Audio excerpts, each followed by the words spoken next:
Welcome to the Creative Force Podcast, a podcast all about empowering you to live in your God-given identity and go after the dreams in your heart.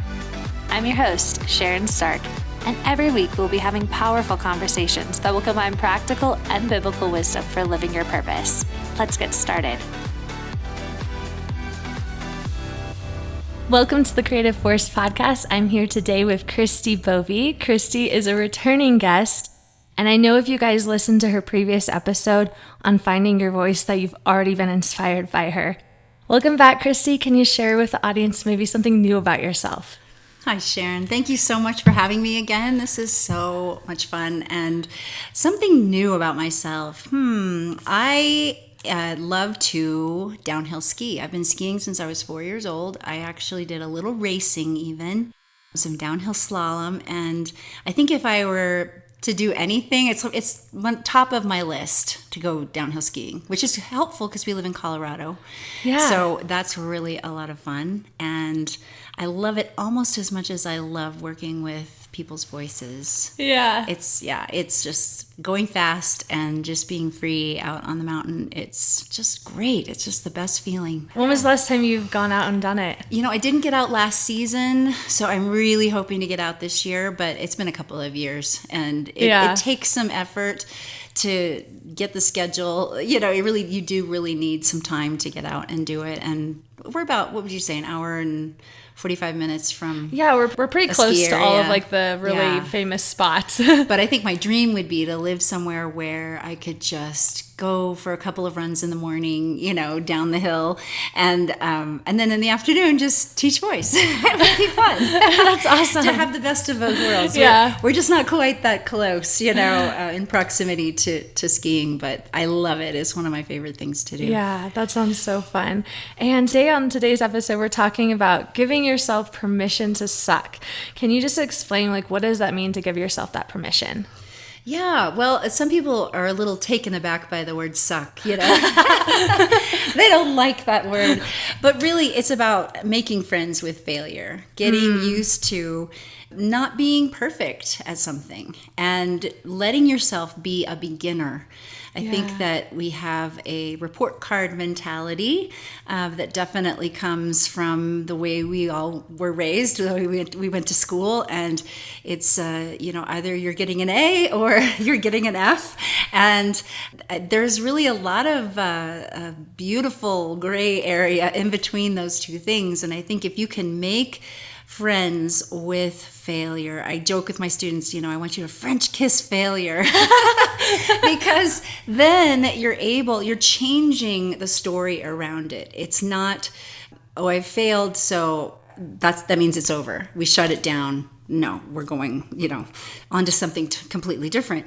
Instead, if you look at failure as the goal, and you see, and a lot of people, the people that we esteem so highly, the ones who have really done something amazing with their lives, they are the ones who they pivot. They don't let failure just shut it down for them. They look at failure as the goal. It's like, okay, this didn't work, so let's pivot now and figure out what will, and we're going to keep moving forward in the direction of our goal rather than, well, it didn't work, so that must mean I'm not meant to do it, you know? Yeah. And then, you know, that's what I think separates the person who does something from the person who doesn't. I mean, it makes it really simplistic to say it that way, but you just see those people that you are like, wow. Elon Musk, for instance, like you're watching, I just am amazed to watch how many projects, billion-dollar space projects, he has literally blown up. And they are cheering. They're so excited. I don't know if you've ever watched the live streams of the rocket launches, but when they blow up, they are having a party because they learned a little bit more with every launch. And so, man, that is so just inspiring to me as I'm living my life. It's like, okay, what can I blow up today? You know, and have a party about it instead of feeling like, oh, it's over. You know, I never should have tried that. Elon Musk never says that. And look at where he is. It's just, that's really what it means. Giving yourself permission to not be perfect to not do it right the first time. It's okay, and to get excited about it, even to have that party when you blow something up, knowing that you've learned a little bit more and you can keep going. Wow, that's really good. I think what I'm really grasping from that is failure is an opportunity to learn. Yes. And I love what you said about failure. How did you say about being a friend? Yes, making friends with failure. Yeah, I've kind of been on my own journey with this lately, and I've been saying, okay, failure is not my enemy, but taking it a step further and actually making friends with failure and being okay if it's not perfect or if it's messy.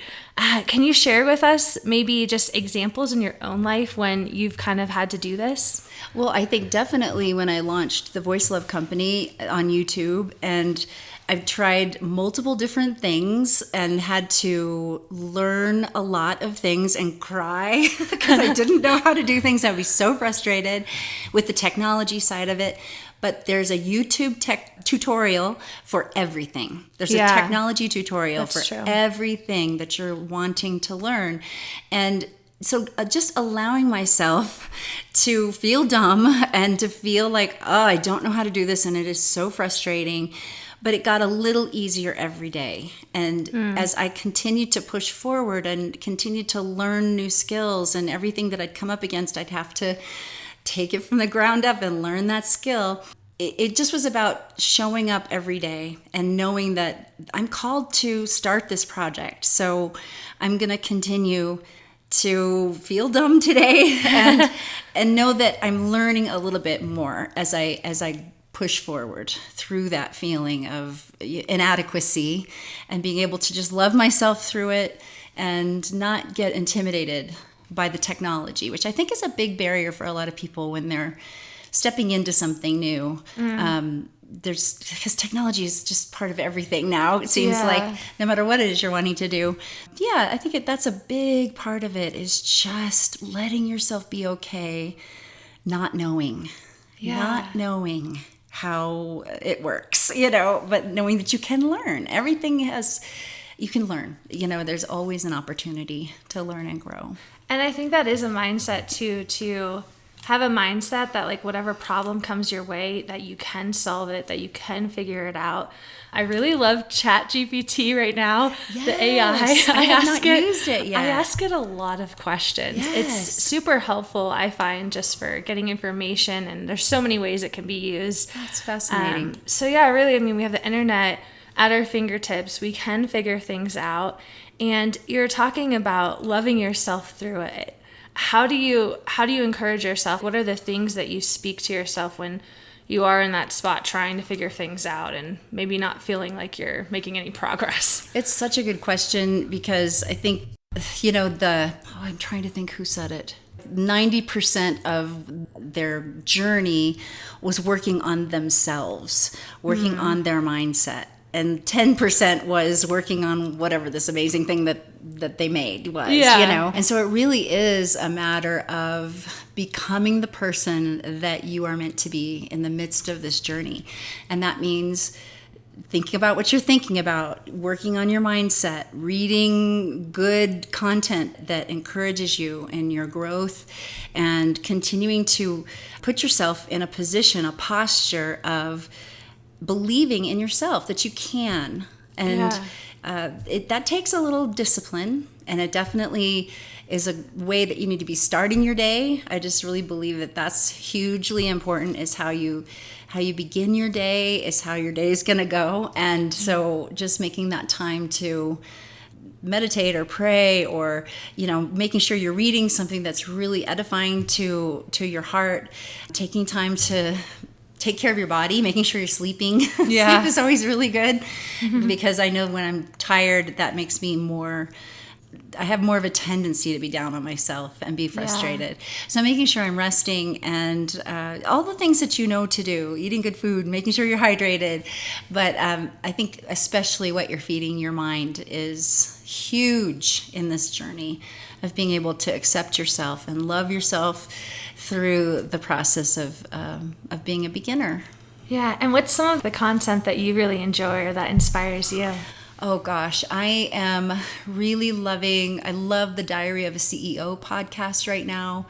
I just feel like his guests are so just interesting. I don't resonate with all of them, but I love his interview style, and he has a lot of entrepreneurs on there, obviously, who are just kicking butt, and just doing some amazing things in the world.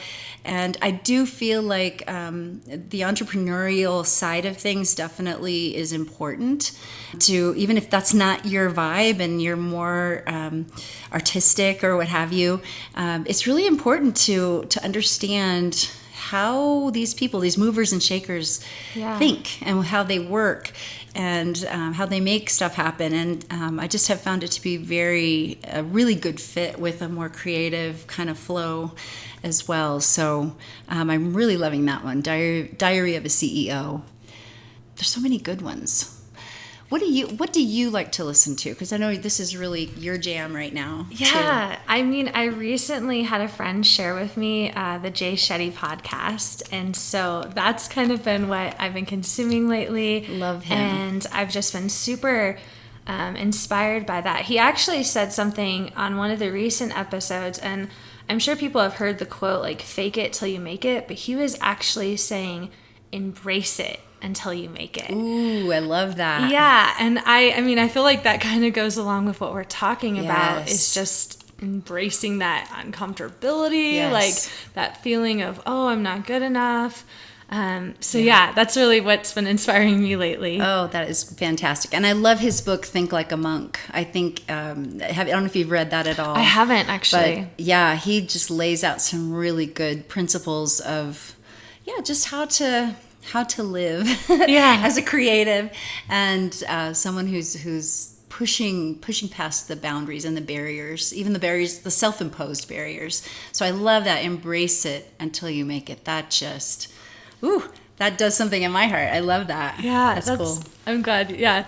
And so when you see other people creating, I know a lot of times giving ourselves permission to suck, it can be hard because we're actually comparing ourselves to other people, and we're like, oh, but they're doing it better. Like, I can't do it as good as that. So how do you kind of address that voice of comparison? It's such a great question, and I deal with it myself.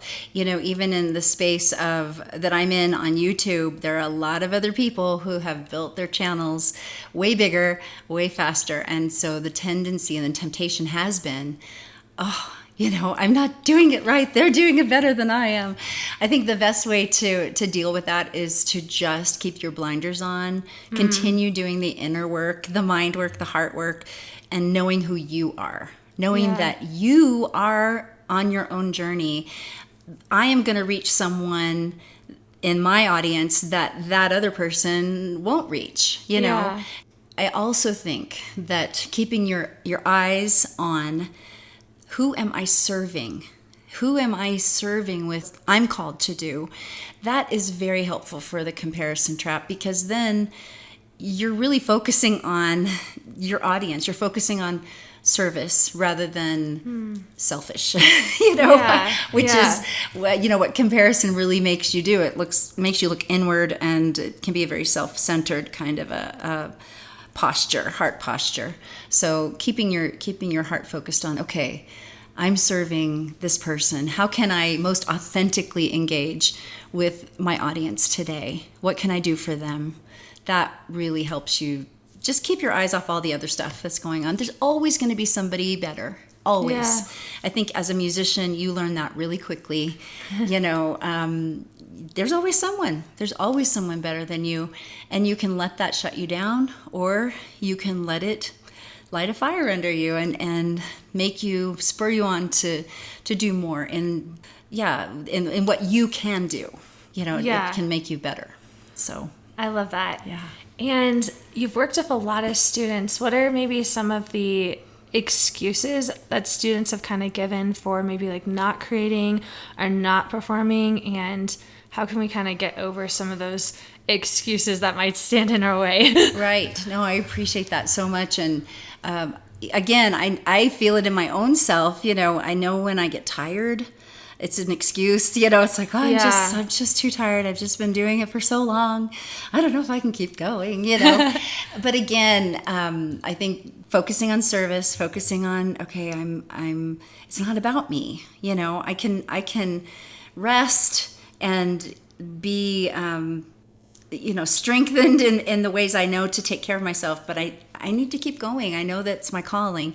I think that sometimes students, fear can definitely be something that shuts them down, and making sure that we're just continuing to, again, setting your mind, setting your heart in the right space, and making sure that you're coming at it from the right heart posture that can really squash fear, and make sure that you're realizing, hey, I deserve to be here. You need to make sure you're continuing to do the work so that I deserve to be here. I've done the work. I've done the legwork and the voice work and all the other stuff to be able to make my sound in the world. I deserve to have this spot.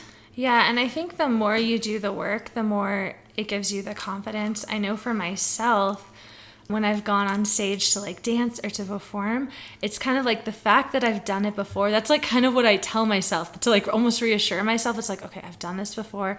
I can do it again. Yes. And it kind of like the more you do it, it almost builds up this history of, that you've done it. Yes. And you can. It's so true. And it's a combination of, isn't it, of muscle memory. Like, that your body has done this, you've buffered it to know what to do and to make the muscles move in the things that you're wanting it to do. But then you've put the time in, like you've done the rehearsal, that it's, you deserve to be there, and it gets easier too. I think it gets easier the more you do it. And that's something I have to tell a beginning student who's just starting out. It's like, the first time you get up is hard. It is scary. Yeah. You have no precedence for it in your experience. So it does feel super scary, but it gets easier the more you do it. And we just have to push past that first foreign feeling of, this is, it's so big. Still doing the rehearsals, still, making sure that you've put the time in. But it gets easier the more you do it. Yeah, and I found too, like going back to dance, that usually we're the ones that are judging ourselves. I've gone to some more advanced classes where I felt like really like a fish out of water, very intimidated by the other like dancers in the room. And yet they were so encouraging and just kind of cheering me on. And it was really me who was judging myself for not thinking that I was good enough, not really like the other people in the room. It's so true. It's so true. We can tend to kind of go down a really bad place, just in our own hearts. We're our own worst enemies a lot of times, our own worst critic. And so it is really important to be able to have a spot in our hearts where we love ourselves, through that, and be able to speak truth. There's a wonderful book. It's kind of more on the New Age side of things by Byron Katie, but she has these questions that she asks, and the first question is it true? And the second question is it really true? Oh. And when you actually, like, you think, oh, everybody's judging me, they don't think I'm very good to be here, I don't deserve to be here. It's like, is that true? And you have to say, well, I don't really know. I don't know what they're really thinking. Yeah. Is it really true? Okay, no, probably not. Because most of the time, people are just thinking about themselves. They're thinking, oh, I don't really deserve to be here. Yeah. Everyone's judging me. They're thinking about themselves. I mean, honestly, that is what everybody's thinking about. They're not thinking about you. Yeah. They're thinking about themselves. So, yeah, definitely, it's a good place to try to befriend yourself, be your best cheerleader instead of your worst enemy in those moments. But it's tough. It's a discipline in itself. Yeah, and there is a Bible verse that goes along. You made me think of when you tear down vain imaginations. I can't think of the reference right now, but basically it's those thoughts that you get that like, oh, like this person's thinking that and this person's thinking that, and you don't know if that's true. So that's a vain imagination, and you just have to tear that down and get rid of it. Yeah, absolutely. Yes, very good. Yeah, so going back to failure, I know that for me this is something that I've really just had a lot of like transformation in my mindset in regards to failure, and realizing that failure means you're trying and like putting yourself out there. And for me, that actually came through an experience that I had at work. Is there like any specific experiences that you can think of in your life that's kind of where things started to shift for you? Yes. So I've been in a lot of different work situations with my voice. And my husband and I took a sabbatical before we moved here to Colorado. And it was just, when you go from a regular Western life of 90 miles an hour to dead stop, which is what a sabbatical is. It's very foreign to our American thinking. It messes with your identity, and you have a lot of time to deal with things. So I'd had a lot of experiences in my life up to that point where I just kind of shoved it down and hadn't really dealt with it, but it always felt like a huge failure. And it was kind of that touch point of, I really messed up there, and that's probably why my career never really did anything, blah, blah, blah. You have all these, narratives around it. And so as things were coming up, my mentor, who was kind of walking along with me as I'm in this, they call it the neutral zone of the sabbatical time, he reframed it for me. He said, when those things come up, I want you, instead of saying, oh, I messed up, I failed, it's irreparable, he said, I want you to ask yourself the question, what did you learn? What did I learn? What did I learn? Instead of, I messed up, what did I learn? And wow, reframing those stories with that question completely transformed my relationship with failure. Not just on one occasion, but many occasions. Yeah. And then that was kind of my beginning to be able to look at failure as, oh, this is exciting. This is a journey that I can be taking. Where else can I fail, quote unquote, Where else can I learn? And looking at being a lifelong learner as something that's exciting, that I could continue until I take my last breath, failing, and learning and continuing to view it as an adventure instead of as something that just shuts me down or disqualifies me.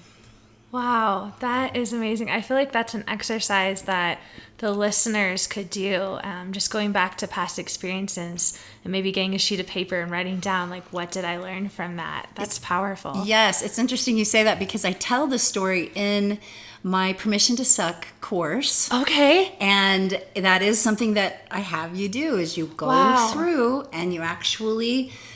take that time to really think, okay, what was my most embarrassing moment? What was, the thing that felt irreparable that's, and asking, what did I learn? What did I learn? What did I learn? So yes, definitely. That is such a powerful exercise. It can be really transformational for a person. Yeah, and so you mentioned you do have a Permission to Suck course, and I'm sure that intrigued the listeners. Can you tell us more about the course and what's involved in it? Yes, so it's a digital product that you purchase. It has a little workbook that you can print out or you can just use it digitally and then transfer to journal if you still write with a utensil or writing utensil. But then it also has videos that go along with every lesson. And so I'm kind of walking alongside you through this course. I've been teaching this course to live human people for about 7 years and decided that I really wanted to put it in a format where I could share it with more people all over the world. And I've gotten some really good feedback on it. I think people have really resonated with it. And it just is it's a starting place, especially if you're feeling called to something that's so big you don't even know how to begin or where to start. It's a really good place for you to begin to try to clear the cobwebs, clear out the negativity around doing new things, doing scary things, and just changing your relationship with the the unknown. Yeah. Yes. Oh, okay, guys, go check that out. And then, Christi, can you actually share with us again where people can find you and even where they can find the course? Sure, absolutely. What I'll do is I'll leave a link for you to put in your description notes, if that's okay, your podcast notes for the course. That's probably the easiest thing to do. And then you can find me at voicelove.co, www.voicelove.co. You can find me at the Voice Love Company on YouTube. That's probably where I'm at the most. And also the Voice Love Co. at Instagram. Great. And for all the listeners, what's one last piece of encouragement you would like to leave them with? Oh my goodness. I mean, it's my life message that the world is waiting for you to show up. And it's time for you to find your voice. I think a lot of times because we have negative views of ourselves because of failures and things that haven't worked out in the past, it's robbed us, it's disqualified us from being who we know we're supposed to be in the storyline. Yeah. And so somebody somewhere is waiting for you to show up. And if you don't take this time now to get over yourself, which is really what it's about. And I mean that in the most loving way possible. Get over yourself. Give yourself permission to just be the biggest failure in the world and love yourself all the way through it. You are going to be able to take your place, your seat at the table, your place in God's storyline. It is time. It's past time. And you're not too late. You're right on time. But don't waste another moment. Make friends with failure and just keep pushing forward because the world's waiting. The world is waiting for you. Amen. Thank you so much, Christi, for sharing your heart. Sharon. It's always a pleasure. It's always fun to be with you. Do you have big dreams but no idea how to get there? Do you struggle with accomplishing the things that are most important to you? If you answered yes to those questions, I would like to offer you my free workbook called How to Get Unstuck, a free guide on how to get unstuck and live your dreams. This resource is full of tactics I use to help get me unstuck, and I believe that they will do the same for you. You can download this free guide on my blog at youarecreativeforce.com. The show notes for today's episode are available on my blog at youarecreativeforce.com, as well as other resources and inspiration to go after your dreams.